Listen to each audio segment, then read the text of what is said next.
Hello everyone and welcome to Talking the Game. It's just finished. West Ham United 1, Newcastle United 1. I'm just going to go straight into it. Not good enough. Not good enough at all from us today. Far too many players did not turn up. And again, it's another game where the January transfer window is bit us on the arse. I know people will say, get over it. Stop going on about the window. I can't get over it. I won't get over it. When we're playing games like that, and there's lack of options on the bench, we can't change it. The poor performers are having to start every game because there's nobody to replace them or the manager won't replace them. It goes back to the January transfer window. You keep going back as to where is it going wrong. That was the January transfer window. It was a chance to rectify that, to try and change something. But we did nothing. So here we are. We're stuck in this period where we're just going to have to keep, unfortunately, we're having to play players out of form. The starting 11 come out. It's the starting 11 by default. It's not good enough. But that result today is a bad result. I did a prediction video during the week where it was trying to be a little bit of fun. I was looking at points per game, the results last week for the fixtures got left. Then I had a little bit of fun and did super computer time at the end. It's nothing fancy. I literally just put in score predictions for the rest of West Ham's fixtures. I did West Ham 1, Newcastle 1. And I'll tell you why. Because we've been playing crap recently. We've been playing rubbish. But I had a little bit of hope we might win. But we've been playing that poorly. Unfortunately, Supercomputer said West Ham 0, Wolves 1 as our next result. And in the comments of that video, half the people agreed with me, the other half disagreed. The point is there was at least half the people watched the video thought, you know what, I can see us finishing 9. That's not a good thing. And today is just a reflection of why some people feel that way. And it justifies people feeling that way. Not good enough. Too many players not good enough today. And the team selection is not good enough. It's not good enough. Right, let's get into it anyway.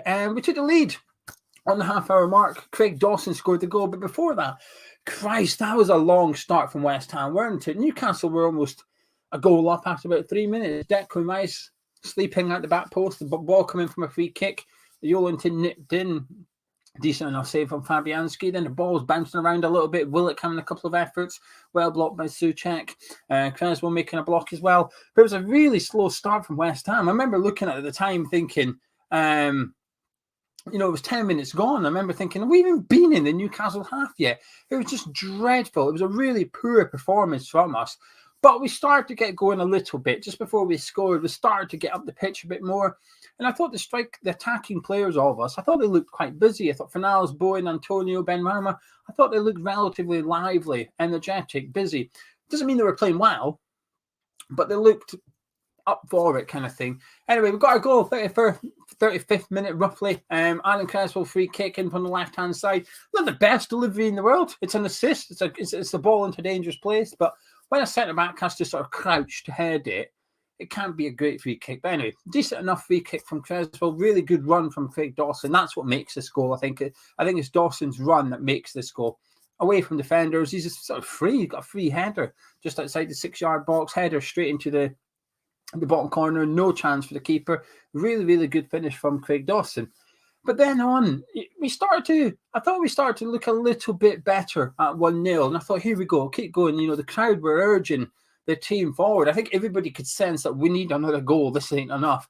But we didn't get one. And just before half-time, 1-1. A bit like the Leicester City game, really. Just more stupid defending, more poor defending. Leicester City last week, we conceded a penalty just before half-time. This week, it's Declan Rice's fault. It is Declan Rice's fault. The ball comes down, goes in, it gets crossed into the box.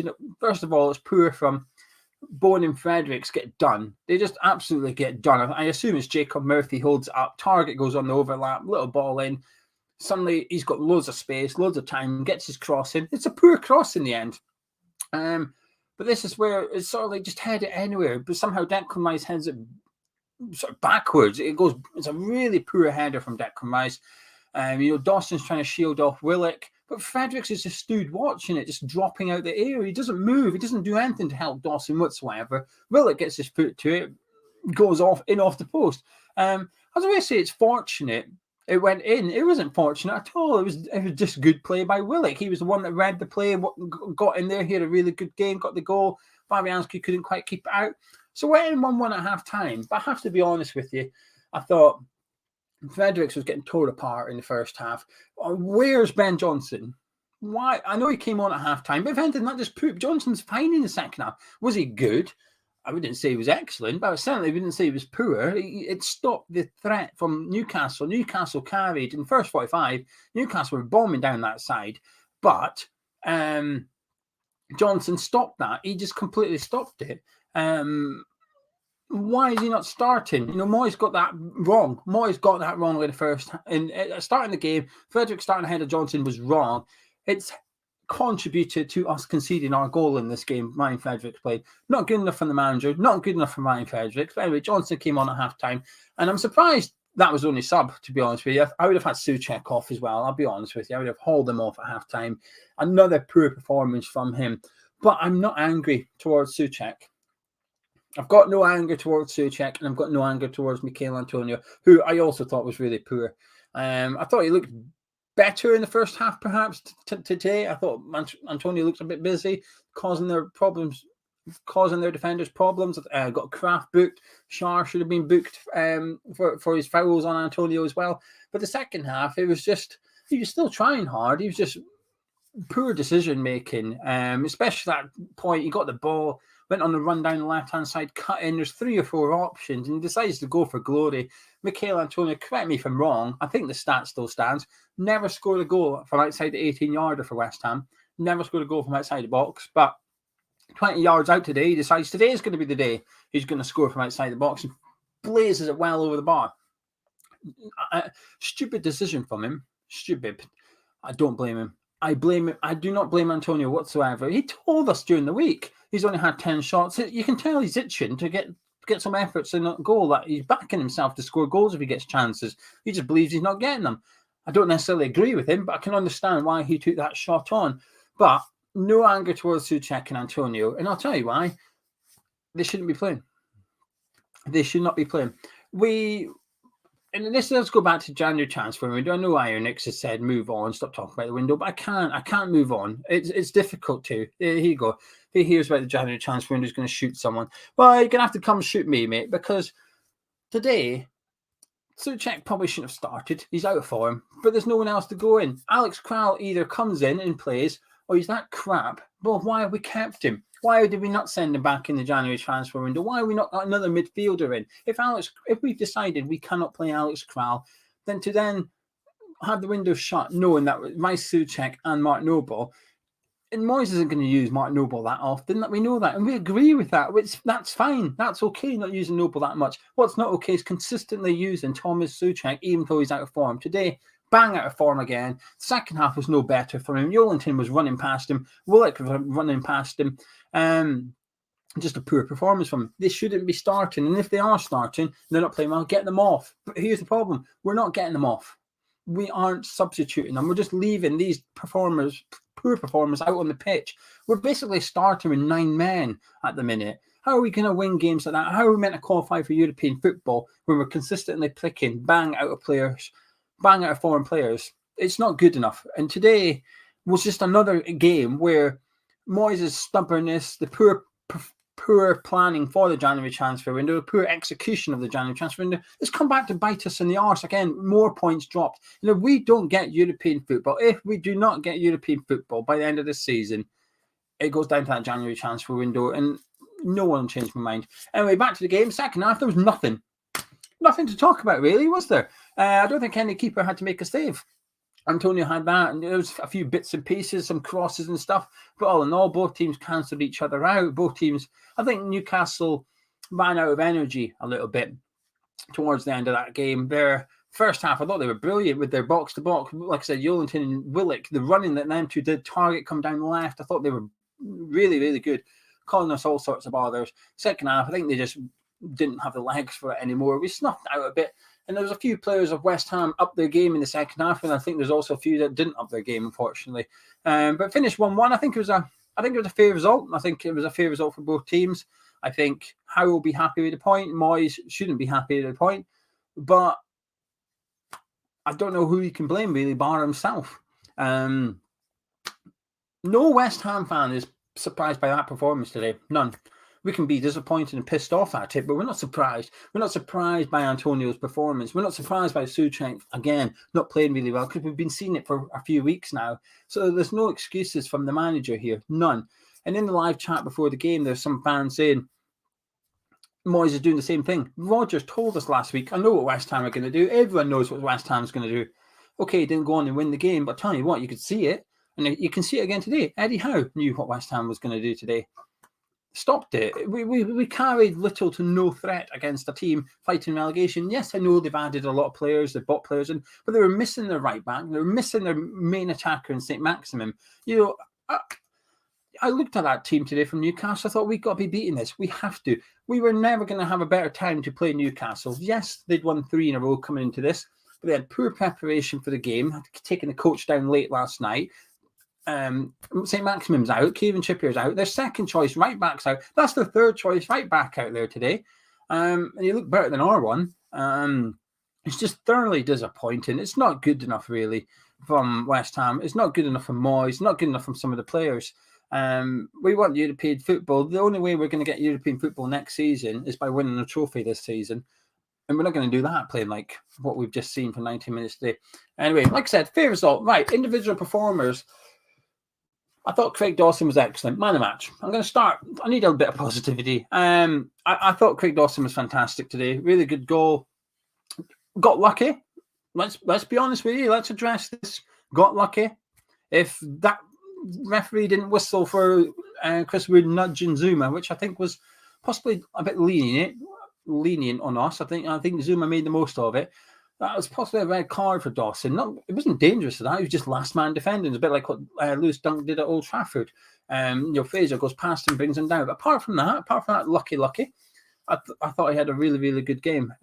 Easy man of match, but it's not necessarily just because Dawson was that good. It's because the rest of them weren't great. Your centre back should never be sort of man of match unless you win comfortably and you keep a clean sheet and stuff. How you can concede a goal and your centre back still like the best player on the pitch is probably a little bit worrying, to be honest with you. But it is what it is, I guess, kind of thing. Other performers, like I said, Rice was poor. Disappointingly poor. I don't think he was great against Watford. He was okay, but I don't think he was great. I thought he was quite poor against Leicester last weekend, Declan. And I thought, it's all right, don't worry about it. It's fine. He'll be back to his best against Newcastle. Nah, second half he was a bit better, but it was hard not to be because it was a really poor first half. I thought he was. I thought it was a really poor performance from Declan Rice in the first half today. Big mistake, which led to their goal. I'm not worried about his form or that because he'll come good again. You know, he's going to be playing against Wolves next Sunday. Happy days. I'm sure he'll be back to his best, but today wasn't there. I thought Jared Bowen was fantastic. And it must be frustrating being him because I thought, you know, the first half he looks lively. Second half didn't really get much until Dan Burn tried to kill him at the end. It was a good reaction from Jared Bowen. I like that reaction, getting up and having a go at Dan Burn because it was a bit of a naughty tackle, wasn't it? I thought he played well. A bit of a bite spark. I thought Fornals had a good game. I thought he had a good game. Not an excellent one. A good one. A 7, 8 out of 10. Maybe not an 8. A 7 out of 10 anyway. I thought Fornals had a good game. Some really good passing. A better second half than the first half. Felt in the second half he was maybe 10 yards deeper to try and help out Rice and Souček, which we needed. Newcastle were overflowing the midfield. We couldn't keep up with them. Zuma had a good game. Like I said, I thought Fredericks was awful. Creswell didn't really see much good nor bad with him. And Antonio was poor again. Fabianski was a bit disappointed by. There was that low cross where Chris Wood whipped it in low towards the end of the first half. And he just stood on his line. You know, it was right in that 6-yarder. Bounced about 4 times before Fredericks got it. I would have just seen I'd like to have seen a bit more commanding performance from Fabianski. The cross come in for Fabianski came out and punched it. It was a weak punch, a weak effort from him. But today it's not good enough. It's 2 points dropped. This is 2 points dropped. If we want top 10, if our ambition is top 10 in Premier League, that's fine. It's a decent result. But if we want European football, that's a bad result. There was far more negatives than positives coming out of today's game, unfortunately. And we haven't lost. Yes, that's good. But like I said, what I will do, thank you, Maliki, for reminding me. Thank you. Ben Rama, got taken off. I have to say, I wouldn't have taken him off. I was a bit disappointed when Ben Rama got taken off. I think he wasn't playing great, Ben Rama, But I thought he was trying to make something happen at times, looked a little bit dangerous on occasions as well. I'd have left him on. And this is where, you know, his reaction wasn't great. You know, he got told by Moyes to hurry up. I can understand why. Good for Moyes to tell him to get his arse off the pitch. But when Benrahma sort of spoke back to Moyes, it's a dangerous thing to do because we know what Moyes is like as a manager. That is dangerous from Benrahma. But you know something? At least he's got a bit of bollocks. Benrahma. At least Benrahma's pissed off to be taken off. The last thing you want is players getting subbed off and they're not arsed by it. At least Benrahma has turned around to Moyes, we assume, and saying, why am I coming off? Why is that a lot not coming off?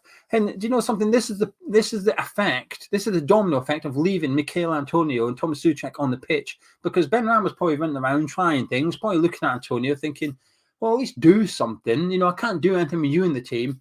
And then he's getting taken off and Antonio's staying on. I think Benrahma was almost correct to be saying, hang on a minute. No. This is too far now. What are you going to do about him? I think this is... Antonio's now played something like 15 games or something. He scored 2 goals or something. It's not great, is it? He's bang out of form. But I don't know. It's a bad game. It feels like a defeat. Today feels like a loss. It feels like a loss today. It's not good enough. We were never going to get a better time playing Newcastle. And I put this one at the manager's door today. It's hard because I always think if the players don't play as good as they should, it's hard to blame the manager. But while the players didn't do their job, the manager hasn't done his. And the players haven't been doing theirs for a while now, but yet the manager keeps on picking them. He has to because he's got no other options because of the January transfer window. Anyway, that's about it, really. I'm going to disappear. I'm going to disappear. Stephen's saying, why Frederick start? I don't know. I wouldn't have started him. Didn't want to see him start. Would like to have seen Johnson start, but, you know, Frederick's did, got ripped apart and got subbed off at half-time. Right, now I'm going to disappear. I'll be back tomorrow with a video, but yeah, there you have it. A bad performance by West Ham, a bad performance by David Moyes, and a really bad result for West Ham United. As for Newcastle, thought they played well, ran out of energy, thankfully. If they continued the energy we saw in the first half, we might have been discussing the defeat on this game. But fortunately for us, our centre-backs played well. I don't think Creswell was bad. Johnson showed up. Defensively, we were sound for the second half. It's just that offensively, we didn't really do enough. We didn't cause them any trouble. Don't remember any keeper making a save in the second half, and that's just not good enough with our aspirations. But anyway, going to leave it there. If you've enjoyed this video, drop a like, subscribe to the YouTube channel, and I'll catch you tomorrow.